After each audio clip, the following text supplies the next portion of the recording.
শুভেচ্ছা জানাচ্ছি। আমাদের চট্টগ্রাম বন্দরে এই মুহূর্তে যে ধরনের জাহাজগুলো আসে বিভিন্ন ধরনের পণ্য নিয়ে, এই জাহাজগুলো নিয়মিত বন্দরে আসছে, মাল খালাস করে চলে যাচ্ছে, কোথাও কোনো ধরনের প্রতিবন্ধকতা বন্দরে নেই। এই বিষয়টাই আপনাদেরকে আজকে আমরা হাইলাইট করতে চাই।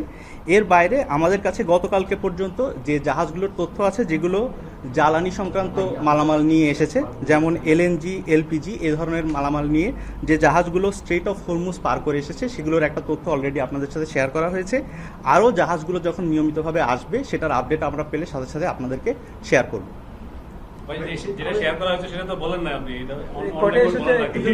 আচ্ছা, 8টা জাহাজের তথ্য দেওয়া হয়েছে আমাদের বন্দরের পক্ষ থেকে। এই 8টা জাহাজের মধ্যে এলএনজি আছে 5টি জাহাজ, এলপিজির আছে 2টি জাহাজ, আর একটি জাহাজ আছে এমইজি অর্থাৎ পেট্রোলিয়াম জাত যে কেমিক্যাল, যেমন প্লাস্টিক তৈরির যে কাঁচামাল, এই কাঁচামাল নিয়ে এসছে একটি জাহাজ। এটা আমাদের গতকালকের তথ্য। এরপরে আমরা আপডেটের তথ্য আজকে আবার পাবো, পেলে সেটা আপনাদের সাথে আমরা শেয়ার করা হবে।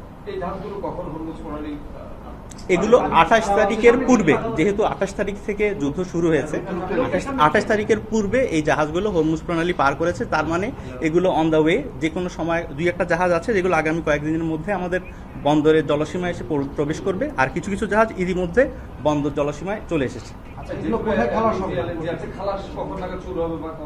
এটা সংশ্লিষ্ট যে শিপিং কোম্পানি যারা এই ইম্পোর্টগুলো করেছে, তারা আপনাদেরকে ব্যাপারে আরো বিস্তারিত বলতে পারবে।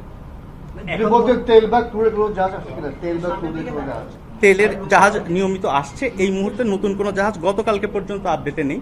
এরপরের আপডেটে আসলে ডেফিনেটলি আপনাদের শেয়ার করা হবে।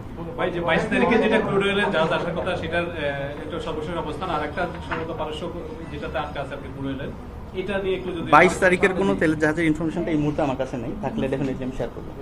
আপনার কাছে নাই?